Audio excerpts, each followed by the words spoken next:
Assalamualaikum warahmatullahi wabarakatuh. Salam, Om Swastiastu, Namo Buddhaya, salam kebajikan bagi kita semua. Assalamualaikum warahmatullahi wabarakatuh.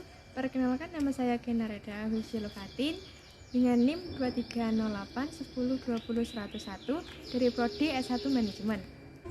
Assalamualaikum warahmatullahi wabarakatuh. Perkenalkan, nama saya Lupita dengan NIM 230810201103.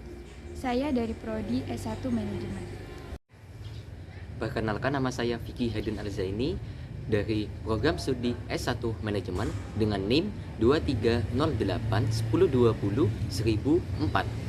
Halo, perkenalkan nama saya Anissa Vidya Kusna dengan NIM 230810201010 dari Program Studi S1 Manajemen. Perkenalkan, saya Atika Turmifta dari Prodi Manajemen dengan NIM 2310201011. Di sini saya akan membahas tentang pengertian manajemen. Manajemen memiliki banyak istilah dan definisi, tetapi secara sederhana manajemen adalah apa yang dilakukan oleh seorang manajer. Beberapa ahli memberikan penjelasan dan pengertian lebih jauh tentang manajemen. 1. Robbins and Culture mendefinisikan manajemen sebagai proses mengkoordinasikan aktivitas-aktivitas kerja sehingga dapat selesai secara efektif dan efisien melalui orang lain. Yang kedua, Harold Kohns and Carol O'Donnell mendefinisikan manajemen merupakan usaha mencapai suatu tujuan melalui orang lain dengan melakukan koordinasi yang meliputi kegiatan perencanaan, pengorganisasian, pengarahan, dan pengendalian aktivitas orang lain. Yang ketiga, Air Theory mengartikan manajemen sebagai proses kegiatan secara konsisten yang meliputi perencanaan, pengorganisasian, penggerakan, dan pengendalian untuk mencapai tujuan dengan pemanfaatan sumber daya manusia dan sumber-sumber lainnya. Yang keempat yaitu James F. Stoner mendefinisikan manajemen adalah proses perencanaan, pengorganisasian, pengarahan, dan pengendalian atas upaya anggota organisasi dan menggunakan semua sumber daya yang ada di organisasi secara aktif untuk mencapai tujuan organisasi. Berdasarkan pengertian-pengertian di atas, manajemen dapat diartikan sebagai aktivitas mengkoordinasikan dan mengintegrasikan kegiatan-kegiatan melalui proses perencanaan, pengorganisasian, pengarahan, dan pengendalian untuk mencapai tujuan yang efektif dan efisien melalui orang lain. Yang kedua yaitu fungsi manajemen. Berdasarkan pendekatan fungsi manajemen, aktivitas yang dilakukan oleh manajer adalah mengkoordinasikan pekerjaan orang lain. Pada awal abad ke-20, seorang industriawan Prancis, Henri Fayol, mengusulkan semua manajer agar menggunakan 5 fungsi alam melaksanakan tugasnya, yaitu fungsi merencanakan, mengorganisasi, memerintah, mengkoordinasi, dan mengendalikan. Pada 1950-an, untuk kali pertama buku-buku ajar yang digunakan hingga saat ini memuat fungsi manajemen yang dikemukakan Henri Fayol tersebut sebagai kerangka manajemen dan telah disederhanakan menjadi 4 fungsi, yaitu fungsi perencanaan, fungsi pengorganisasian, fungsi pengarahan, dan fungsi pengendalian. Yang pertama yaitu fungsi perencanaan. Perencanaan adalah proses menentukan tujuan dan sasaran yang ingin dicapai oleh organisasi. Pada proses perencanaan ini, manajer mulai mengidentifikasi langkah-langkah strategis yang akan digunakan dan mengembangkan rencana lainnya untuk memadukan dan mengkoordinasi sejumlah aktivitas dari organisasi. Melalui perencanaan ini, manajer akan mengetahui sumber daya apa saja yang diperlukan oleh organisasi dan bagaimana cara harus ditempuh serta kendala apa saja yang akan dihadapi. Yang kedua yaitu pengorganisasian. Pengorganisasian ini merupakan rancangan pekerjaan guna mencapai sasaran organisasi yang telah ditetapkan dalam perencanaan. Dalam proses pengorganisasian, manajer akan menentukan pembagian tugas pekerjaan yang akan dilakukan. Siapa yang akan melakukan pekerjaan, bagaimana pembagian tugas dilakukan, siapa yang akan melakukan pekerjaan, bagaimana pembagian tugas tersebut akan dikelompokkan, bagaimana rantai komando yang ada pada perusahaan, serta tingkat mana keputusan harus diambil. Secara sederhana, pengorganisasian dibagi menjadi 3 kegiatan. yaitu yang pertama, kegiatan pekerjaan dan klasifikasi pekerjaan yang diperlukan untuk mencapai tujuan dan sasaran. Yang kedua adalah pembagian tugas-tugas pada kelompok atau unit yang harus mengerjakan. Yang ketiga, yaitu menentukan kewenangan dalam pengambilan keputusan pada kelompok atau unit dalam organisasi. Dan yang ketiga adalah pengarahan. Organisasi merupakan kumpulan dari orang-orang, sehingga diperlukan kepemimpinan untuk mengarahkan orang lain dalam mencapai sasaran organisasi. Dalam proses penghargaan, semangat atau motivation diperlukan agar pekerjaan dapat bekerja keras untuk mencapai tujuan secara efektif dan efisien. Ketika semangat pekerja menurun, maka manajer harus dapat mengidentifikasi permasalahan untuk mengetahui penyebab yang mempengaruhi individu atau tim yang bekerja dari penurunan motivasi sehingga dapat mendorong kembali semangat dalam bekerja. Yang keempat yaitu pengendalian. Kesesuaian rencana dengan jalannya aktivitas organisasi harus dievaluasi agar dapat diukur sejauh mana sih proses pengorganisasi berjalan sebagai mestinya. Hal tersebut merupakan fungsi dari pengendalian. Setelah semua sasaran ditentukan, melalui fungsi perencanaan, struktur pekerjaan dan organisasi telah dibentuk dan kegiatan organisasi telah dijalankan.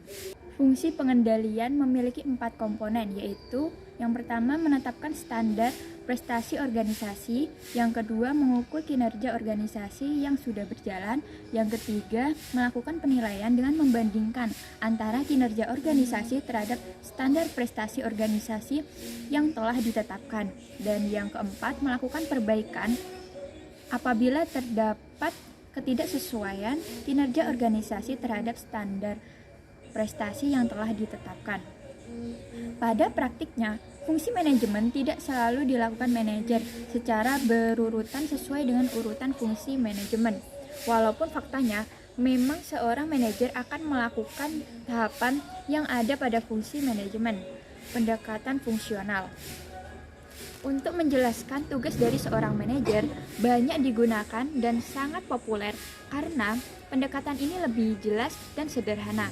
Akan tetapi, beberapa ahli berpendapat bahwa pendekatan fungsional tidak relevan, sehingga perlu sudut pandang yang lain untuk melihat tugas manajemen. Yang ketiga adalah peran manajemen dalam organisasi. Pada akhir tahun 1960-an, seorang peneliti di bidang manajemen yaitu Henry Mintzberg mempelajari kegiatan para manajer di tempat kerja. Mintzberg menjelaskan bahwa tugas manajemen dapat dijelaskan sangat baik dengan melihat peran yang dilakukan manajer di tempat kerja. Berdasarkan studi yang dilakukan Mintzberg, manajemen menjalankan 10 peran yang berbeda. 10 peran tersebut sangat saling berkaitan satu sama lain bagi seorang manajer dalam melakukan tugasnya. Mintzberg menyebut dengan istilah peran manajemen. Istilah tersebut digunakan karena mengacu pada kategori tertentu perilaku manajemen. 10 peran manajerial tersebut dikelompokkan menjadi 3 peran, yakni peran interpersonal, peran informasional, dan peran mengambil keputusan. Peran interpersonal adalah peran yang bersifat seremonial dan simbolis. Peran ini melibatkan para pekerja yang ada dalam organisasi maupun di luar organisasi, seperti membuat jaringan kontak, memberi informasi yang sedang berkembang, dan memberikan dukungan dan informasi. Peran interpersonal ini memiliki 3 kategori. Yang pertama, peran manajer sebagai pemimpin secara simbolis atau corporate yang diperlukan untuk menjalankan kegiatan yang rutin bersifat legal dan sosialis. Misalnya menandatangani dokumen resmi secara legal yang mewakili organisasi. Yang kedua, peran sebagai pemimpin atau leader yang bertanggung jawab memberikan motivasi kepada bawahan. Bertanggung jawab kepada bawahan untuk melatih agar bawahan dapat bekerja sesuai dengan tujuan organisasi dan tugas-tugas yang berkaitan dengan tujuan organisasi. Yang ketiga yaitu peran penghubung atau liaison. Nah, peran ini adalah peran yang menghubungkan internal organisasi dengan eksternal organisasi. Yang kedua adalah peran informasional. Peran informasional adalah peran yang ada pada saat tertentu akan menjadi peran semua manajer. Peran ini meliputi menerima informasi, mengumpulkan informasi yang relevan dengan organisasi, dan peran untuk menyebarkan informasi. Peran informasi memiliki 3 kategori, yaitu pemantau atau monitor, penyebar atau diseminator, yang ketiga adalah juru bicara. Yang pertama, pemantau, yaitu peran mencari dan menerima bermacam informasi yang sumbernya dari internal organisasi maupun internal organisasi untuk menghubungkan pemahaman secara menyeluruh terhadap organisasi dan lingkungan organisasi. Peran memantau ini dapat dilakukan dengan kegiatan manajer dalam membaca laporan perusahaan dan membaca informasi melalui surat kabar, majalah, media, atau media elektronik yang relevan dengan organisasi. Yang kedua yaitu penyebar, yaitu peran meneruskan informasi dari pihak eksternal maupun internal yang telah diterima sebelumnya dan diolah secara relevan untuk diinformasikan kepada anggota organisasi lainnya. Dan yang terakhir yaitu juru bicara, yaitu peran meneruskan informasi kepada pihak eksternal mengenai rencana, kebijakan, tindakan, dan hasil organisasi. Contoh ketika ada kegiatan yang dilakukan dalam peran ini adalah menyelenggarakan rapat dewan, memberikan informasi kepada media atau memberikan informasi melalui media elektronik sebagai sarana manajer untuk memberikan informasi yang diperlukan oleh pihak eksternal terhadap organisasi. Nah, yang terakhir yaitu peran pengambilan keputusan. Peran pengambilan keputusan merupakan peran yang dilakukan oleh manajer untuk membuat sebuah pilihan terhadap organisasi. Nah, Milsberg mengidentifikasikan empat peran dalam mengambil keputusan ini, yaitu peran sebagai wirausaha, peran sebagai penyelesaian permasalahan, peran sebagai pengelola sumber data, dan yang terakhir yaitu peran sebagai perunding. Yang pertama, peran sebagai wirausaha. Manajer melakukan inisiatif untuk mencari peluang-peluang baru yang ada pada internal organisasi maupun eksternal organisasi untuk memperbaiki kekurangan akan organisasi. Yang kedua yaitu peran penyelesaian masalah. Di sini manajer menjadi orang yang bertindak mengenai permasalahan yang ada dalam organisasi dan melakukan tindakan yang korektif apabila terjadi permasalahan dalam organisasi. Contohnya, aktivitas peran penyelesaian masalah yang dilakukan manajer adalah melakukan pengkajian ulang terhadap kondisi gangguan yang ada.